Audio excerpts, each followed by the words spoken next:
Ja, einen wunderschönen guten Tag. Hier ist Mario Wolosch und gemeinsam mit mir Dirk Kräuter. Ja? Guten. Dirk ist gerade bei uns zu Besuch in Sofia. Wir machen hier ein Coaching, gemeinsames Coaching, coachen uns gegenseitig und muss echt sagen, was gestern war der Part Dirk coacht Clicktip. Ja?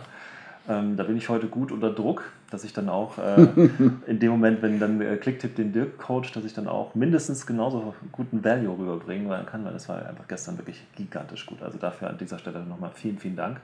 Ja, wir haben für Sie eine Präsentation vorbereitet, die sehr, sehr spannend ist, gerade wenn man im Offline-Vertriebsbereich unterwegs ist. Und es geht darum, wie man Angebote automatisiert nachfasst. Also wie man genau im richtigen Moment anruft. Und zwar genau in dem Moment, wenn sich der Empfänger eines Angebotes gerade mit dem Angebot beschäftigt. Das ist nämlich möglich. Und normalerweise läuft das im Vertrieb so ab, man telefoniert, erstellt ein Angebot, sendet das Angebot raus und dann hat man das Angebot auf Wiedervorlage und dann versucht der Vertriebler halt nachzufassen und erwischt denjenigen, der das Angebot bearbeiten soll, in der Regel immer zum falschen Zeitpunkt. Also die Wahrscheinlichkeit ist einfach sehr gering, dass man dem in dem Moment erwischt, wenn er sich gerade mit dem Angebot beschäftigt. Und jetzt stellen Sie sich mal vor, wie das wäre, wenn Sie genau in dem Moment, wenn der Empfänger Ihres Angebots Ihr Angebot öffnet, eine SMS bekommen würden mit dem Namen des Kunden und der Telefonnummer und Sie in diesem Moment nur auf das Handy draufklicken müssten und sagen könnten: Guten Tag, Herr Dr. Müller, ich musste gerade an Sie denken. Hatten Sie denn schon die Gelegenheit, sich mit meinem Angebot zu beschäftigen? Aus meiner Sicht eine riesen Erleichterung, eine riesengroße, also es fällt einfach sehr, sehr viel Arbeit weg und vor allem auch die Motivation im Vertrieb ist dann, kann ich mir vorstellen, ein bisschen höher, weil die Vertriebler einfach mehr Abschlüsse generieren und letztendlich mache ich auch als Unternehmen mehr Umsatz, weil ich einfach viel schneller am Ball bin als der Wettbewerb. Also mit dem Laserschwert in die Steinzeit, wie Sie den Wettbewerb sofort kalt stellen. Ja, das ist sozusagen hier der Titel für unsere Präsentation. Ja, stellen Sie sich vor, Sie würden den genauen Zeitpunkt kennen, wann Ihre Angebote geöffnet werden, in diesem Moment eine SMS mit der Telefonnummer des Zielkunden erhalten und Ihren Kunden anrufen: Hallo Herr Dr. Müller, ich musste gerade an Sie denken. Und das ist eben genau das Laserschwert in der Steinzeit, nämlich genau dann anzurufen, wann der Zielkunde eben gedanklich bei Ihnen ist. Ja? Und nie wieder abgewimmelt werden. Das ist halt auch ein Punkt. Ne? Also ich rufe an und werde abgewimmelt oder da ist gerade die Sekretärin dran. Ich komme dann, mache mir die Arbeit, komme dann durch mit den Techniken, die du drauf hast. Ist es ja ein leichtes, an einer Sekretärin vorbeizukommen, die einen abwimmeln möchte. Und dann habe ich endlich die Zielperson am Telefon und der ist jetzt gerade in einem Meeting oder macht irgendwas anderes oder hat auch gerade nicht so richtig Bock, sich damit zu befassen. Und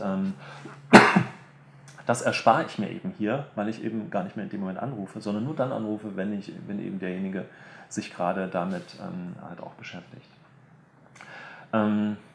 Großer Vorteil aus meiner Sicht, man hat noch willkommene Anrufe. Bye-bye Türklinkenputzen Feeling. Und vor allem auch der nächste Punkt, Dirk, du hattest gestern Abend so schön mal diesen Unterschied zwischen dem Hunter und dem Farmer und über Persönlichkeitsstrukturen von einem guten Verkäufer gesprochen. Und da sind mir ein paar wichtige große Lichter, also eigentlich ist mir da ein Kronleuchter aufgegangen. Hast du vielleicht kurz mal die Möglichkeit, mal kurz das mal weiterzugeben? Was sind die Unterschiede von einem guten Verkäufer zu einem guten prozessgetriebenen Mitarbeiter? Wie funktioniert, warum passt das beides nicht zusammen? Also es sind einfach zwei verschiedene Verkäufertypen. Der Hunter, so nennt man den, und den Farmer. Und man kann auch nicht sagen, dass der eine besser ist als der andere. Darum geht es nicht. Es geht darum, was ist im Vertrieb gerade gefragt. Also wenn Ihre Herausforderung ist, Neugeschäft zu akquirieren, wenn Sie dem Wettbewerb Geschäftsanteile wegnehmen wollen, dann brauchen Sie einen Verkäufertypen, der ist nun mal der Hunter. Der Hunter ist komplett schmerzfrei, der Hunter greift immer an und wenn der rausfliegt, nimmt er das nie persönlich, der greift wieder an. Hunter lieben es zu jagen. Ja, also die gucken auch nicht, wo die mit dem Gewehr jetzt reinlaufen, sondern Attacke, los geht es. Der Farmer wiederum ist jemand, der sehr geduldig ist, der nimmt sich einen Acker, bestellt den Acker, pflegt den Acker, um dann irgendwann zu ernten. Der Farmer im Vertrieb ist jemand, der Beziehungen aufbaut, der langfristiges Geschäft im Sinn hat, der sich um Kundenbindung kümmert, der Potenzialausschöpfung bei Bestandskunden macht. Und jetzt kommt es eben auf die Vertriebssituation an. Will ich Neugeschäft generieren, brauche ich Hunter-Typen. Will ich bei den Bestandskunden Potenzial ausschöpfen, will ich konsolidieren, dann brauche ich Farmer-Typen. So, der Hunter-Typ ist jemand, der hat erstmal wenig Bock, überhaupt ein Angebot zu verschicken, weil das ist viel zu viel Aufwand für ihn. Am liebsten gibt er das an den Kollegen ab. Und nachfassen, ja, das kann er schon mal vergessen, weil er damit beschäftigt ist, immer wieder ein neues Geschäft aufzureißen. Und deswegen vergessen, keine Wiedervorlage machen, extrem genervt zu sein, der ruft 3-mal irgendwo an und erreicht keinen, dann sagt er, dann sollen die es halt lassen. Kauf es oder lass es. Das ist so der Hunter-Typ und dafür gibt es einfach jetzt eine gute Lösung. Und der Farmer-Typ, ja, der wird sich gewissenhaft Wiedervorlagen machen, aber egal welcher Verkäufertyp, jeder Verkäufer hasst es, hinter einem Kunden herzutelefonieren, herzulaufen, diese Ablehnung im Sinne von, ach, der schon wieder.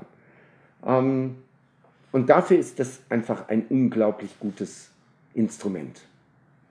Genau, also das war für mich halt auch ein wichtiger Augenöffner, weil wir haben ja jetzt auch Vertriebler bei uns im Team und die sind halt echt wirklich extrem gut am Telefon, also muss ich echt sagen, und kennen keine Schmerzen und die hauen einfach um, aber so Ordnung schaffen, so da hinten, so nach der Arbeit mal ein bisschen aufräumen, das ist dann schon ein bisschen schwieriger. Und da war ich ja dann so ein bisschen überrascht darüber. Und da hast du zu mir gestern gesagt, hey Mario, also das darfst du von denen nicht erwarten, weil das sind einfach keine, das passt nicht zur Persönlichkeitsstruktur von einem Hunter. Du hast da richtig gute Hunter, aber also gute Jäger, aber halt das sind keine Bauern. Ja. Und deshalb ist es halt, denke ich, so wichtig, dass man auch den Leuten, also immer die Mitarbeiter dort einsetzt, wo sie auch gut aufgehoben sind, auch in einem Job hat, der den Spaß hat. Und wenn es nun mal nicht zu einer Persönlichkeitsstruktur passt von einem Jäger,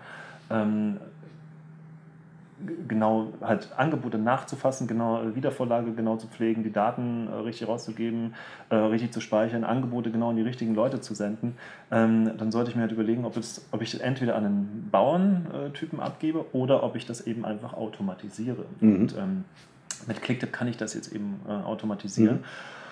Und mit dem, was wir heute hier besprechen, können Sie zwei Herausforderungen lösen und automatisieren. Zum einen die Herausforderung, ein Angebot automatisch nachzufassen über eine automatisierte Serie von E-Mails mit Videos, darüber reden wir gleich. Und zum anderen, dass ich eben den Verkäufer darüber informiere, also den Jäger darüber informiere, wann läuft das nächste Reh über die Lichtung und wann kann er schießen. Ja? Also sozusagen wie so ein kleiner Alarmwecker, der dann an ist, und ich muss dann sozusagen als Jäger nicht die ganze Zeit da hinterherjagen. Ich habe also viel, viel mehr Zeit, mich auf mein Neuakquisegeschäft zu konzentrieren, weil ich einfach damit nicht mehr beschäftigt bin. Und das führt eben einfach zu einer messbar höheren Abschlussquote und einfach zu maximaler Produktivität. Und das ist einfach das, wo wir alle hinwollen. Dass wir höhere Abschlüsse machen, mehr fette Beute jagen und dann dementsprechend auch mehr Geld machen. Ne? Wenn wir auch nochmal den Blick aus der Kundensicht machen, als Kunde sind Sie natürlich auch genervt, wenn ein Verkäufer ständig anruft. Das gehört dazu, ja, aber wenn er zum falschen Zeitpunkt anruft. Sie sind überhaupt nicht genervt, wenn er im richtigen Moment anruft. Das ist das Spannende.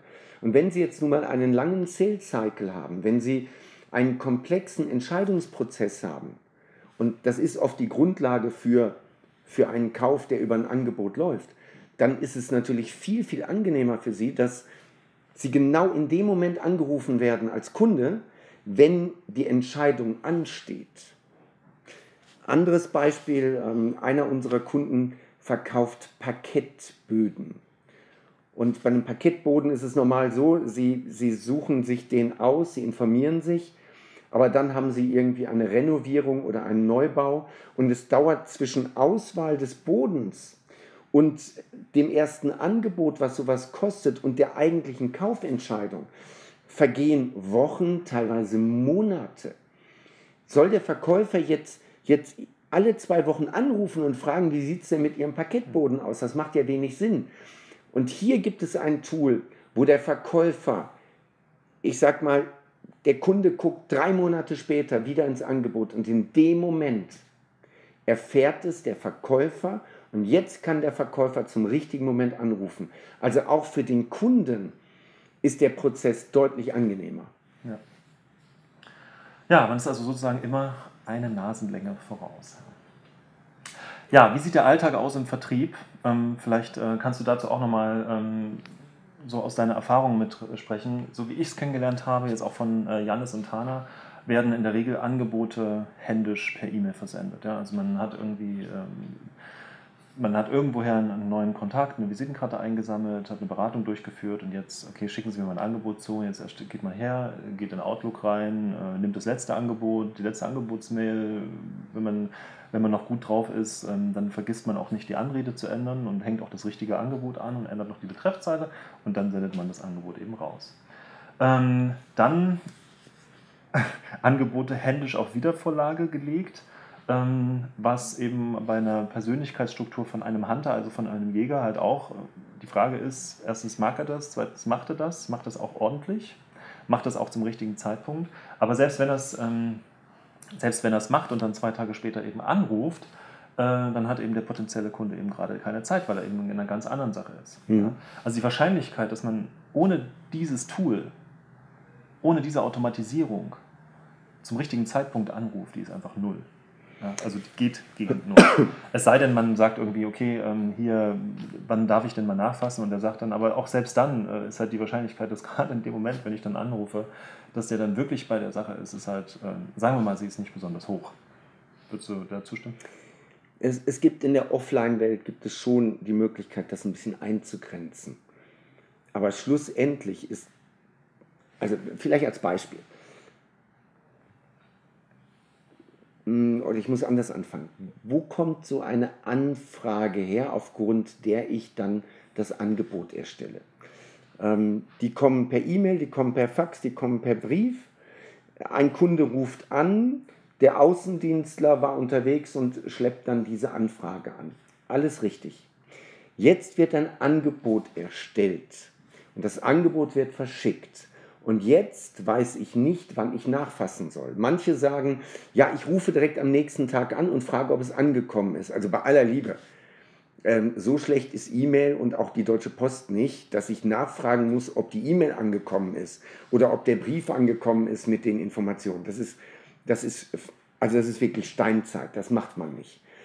Normalerweise führt man ein Vorangebotsgespräch. Das heißt, bevor das Angebot rausgeht, wird nochmal genau die Situation geklärt, es wird nochmal spezifiziert und dabei werden 3 Fragen gestellt, nämlich, bis wann brauchen Sie das Angebot spätestens, wann werden Sie die Kaufentscheidung treffen und wann brauchen Sie die Ware oder die Dienstleistung. Aus diesen 3 Antworten auf diese 3 Fragen ergibt sich normalerweise der beste Nachfasszeitpunkt. Die wenigsten machen das, die wenigsten machen das richtig. Die wenigsten können dann die Antworten so interpretieren, dass ich wirklich einen vernünftigen Zeitpunkt rauskriege. 4. Die allerwenigsten führen dieses Vorangebotsgespräch. Und 5. Die Situation beim Kunden verändert sich ja auch ständig. Der Kunde schätzt das jetzt so ein, dass die Entscheidung für diese Anfrage innerhalb von 2 Wochen trifft. Und jetzt wird aber ein Mitarbeiter krank, ein Projekt kommt dazwischen und das Ganze verschiebt sich auf 4 Wochen. Das alles kann ich händisch überhaupt nicht berücksichtigen und das kann ich nur durch Fleiß wieder wettmachen, indem ich halt ständig anrufe und damit aber möglicherweise auch die Kundenbeziehung ein Stück störe, weil der Kunde sich davon genervt fühlt. Und das hier ist, was der Mario gerade vorstellt, ist eine Revolution im Angebotsmanagement. Okay, super.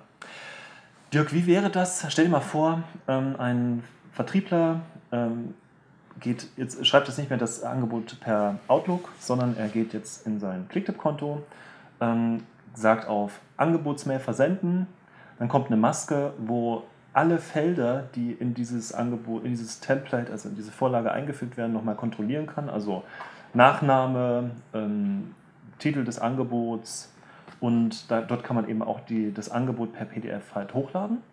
Und dann klicke ich auf Absenden. Dann wird erstmal das Angebot 100%ig perfekt mit den Daten personalisiert und ist erstmal inhaltlich korrekt. Und jetzt gehen aber 2 Tage später noch eine weitere E-Mail raus, wo ein Video eingebettet ist, wo sich der Geschäftsführer persönlich bei dem Kunden dafür bedankt, dass er Interesse an dem Unternehmen hat und vielleicht nochmal kurz die Unternehmensvision halt darstellt. 2 Tage nach der Mail geht eine weitere Mail raus mit einem weiteren Video, wo der Produktionsleiter nochmal genau darstellt, mit welcher Sorgfalt und mit welcher Liebe und was für Herzblut in der Produktion von dem Parkett drin steckt. Nochmal 2 Tage später geht eine Mail raus mit einer Kundenfallstudie. Ein Architekt zeigt, wie das Parkett halt perfekt eingearbeitet ist in den Fußboden, in die Treppen und auch in wirklich schwierige Situationen wirklich perfekt eingepasst ist. Also einfach eine gute Kundenstudie. Dann gibt es nochmal ein Kundentestimonial von einem Kunden, der einfach da zeigt, wie seine Kinder auf dem Parkett spielen. Und trotz der hohen Belastung ist einfach das Parkett weiterhin wirklich perfekt da drin.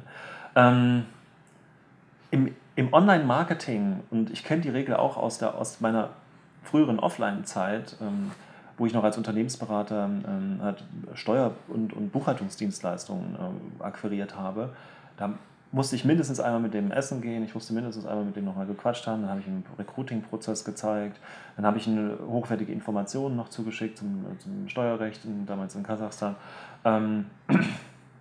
Also ich kenne das halt einfach so, dass die Wahrscheinlichkeit, dass man einen Abschluss generiert, viel, viel höher ist, wenn man mehrere Kontakte hat mit den Kunden und wenn man sich immer wieder in Erinnerung ruft. Würdest du das auch so sehen?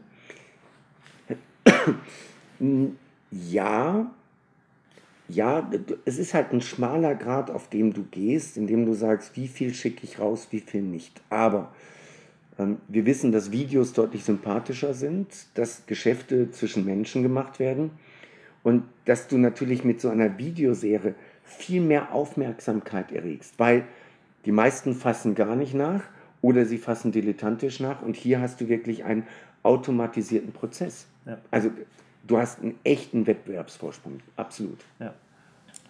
Stell dir einfach mal vor, es gibt jetzt 2 Konkurrenten, die sich um denselben Auftrag bewerben. Die schicken beide ungefähr zur selben Zeit ein Angebot raus. Von dem einen kommt gar nichts mehr und von dem anderen kommt halt einfach so eine E-Mail-Serie mit wirklich hochwertigen Inhalten. Und immer wieder, wenn Sie Fragen haben, stehen wir gerne für Sie zur Verfügung und dann nochmal Unterschrift, Telefonnummer und man ruft sich einfach dadurch wieder ins Gedächtnis von den Kunden. Meinst du nicht, dass sich dadurch die Wahrscheinlichkeit erhöht, dass man dann einen Abschluss gibt, weil man einfach jederzeit immer wieder im Gedächtnis bleibt? Ich gehe noch weiter. Es gibt diesen Spruch, der heißt, wer nicht nachfasst, beleidigt den Kunden. Weil was sagen Sie dem Kunden indirekt, wenn Sie nicht nachfassen? Sie sagen ihm, deine Anfrage ist nicht so wichtig, kauf oder lass es, wegen Reichtum geschlossen. Wenn du willst, dann melde dich, aber wir haben genug andere Dinge zu tun. Indirekt beleidigen Sie den Kunden, weil Sie dem Kunden indirekt sagen, andere Dinge haben mehr höhere Priorität. Okay. Ich war da sehr inspiriert von dem Dr. Jeffrey Lund, der hat schon in den 70er Jahren mal gesagt, to penetrate the buyer's consciousness and make a significant penetration in a given market, you have to contact those people a minimum of 7 times. Also man braucht mindestens 7 Kontakte, bis man zu einem Abschluss kommt. Und der Punkt ist einfach, ich schicke ein Angebot raus und habe danach eine E-Mail-Serie, die dem Kunden bestimmte Glaubenssätze in das Hirn beamt. Und ein Glaubenssatz ist zum Beispiel, wir achten auf Qualität. Ein weiterer Glaubenssatz ist, uns sind unsere Kunden wichtig. Ein weiterer Glaubenssatz ist, wir machen unsere Kunden zu Helden. Also schau dir mal an, was unsere Kunden, wie schön die Häuser aussehen mit diesem tollen Parkett und. Ja. Und auf diese Art und Weise brauche ich nicht den Verkäufer, die Zeit des Verkäufers dazu nutzen, um eben diese Kontakte einzugehen, sondern ich kann einfach automatisiert per E-Mail nachfassen. Und der nächste Punkt ist auch, der Verkäufer, wieder Jägertyp, ist halt die Frage, ob der das wirklich mit Herzblut macht und auch sich so strategisch das so überlegt, wie so eine Nachfragskampagne aussehen muss und was man da alles für Glaubenssätze sozusagen in das Hirn des Kunden reinbeamt. Wenn ich das aber einmal strategisch mache, selber auf Marketing-Ebene oder bei kleinen Unternehmen auch auf Geschäftsführerebene, weil wir machen letztendlich das Marketing, dann kann ich mir vorher strategisch überlegen, was sind die Sachen, die ich da in sozusagen meinen Kunden glauben machen möchte. Und ich kann dafür sorgen, dass das einfach automatisiert passiert. Ja? Und das ist aus meiner Sicht ein Riesenwettbewerbsvorteil. Das ist der Grund, warum wir mit Clicktip so stark wachsen, weil wir einfach diesen Teil komplett automatisiert haben.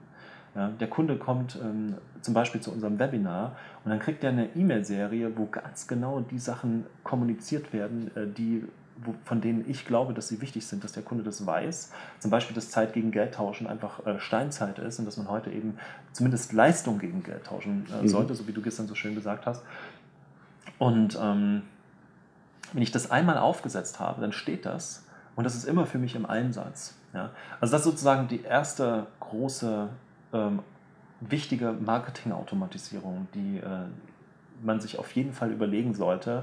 Man sendet ein Angebot raus, nicht mehr per Outlook, sondern macht das über Clicktip und sendet fast eben automatisiert nach. Genauso wie wir das hier mal für Sie visualisiert haben. Ja. Am Montag geht die erste Follow-up-E-Mail raus nach dem Angebot, am Dienstag die zweite und am Donnerstag eben die dritte und am Freitag bestellt der Kunde. Und der nächste, der kriegt halt am Dienstag das Angebot, am Mittwoch die erste Follow-up-Mail, am Donnerstag die zweite, am Samstag die dritte und dann bestellt eben der Kunde am Sonntag. Also ich habe auf jeden Fall diesen Teil einfach automatisiert. Und der große Unterschied ist, wir gehen hier vom Outbound zu einem Inbound-Marketing, weil es ist einfach was anderes, wenn ich den Kunden anrufen muss und ihm erklären muss, so hier und da und unser Produkt ist toll und wollen Sie nicht und so weiter.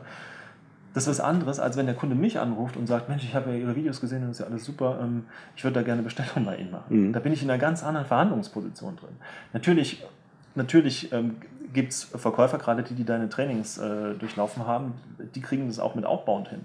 Aber wozu der Stress? Ja? Also ich meine, ich kann es ja auch automatisieren und kann einfach dieselben Techniken dann mal anwenden, wenn dann einer anruft. Ja?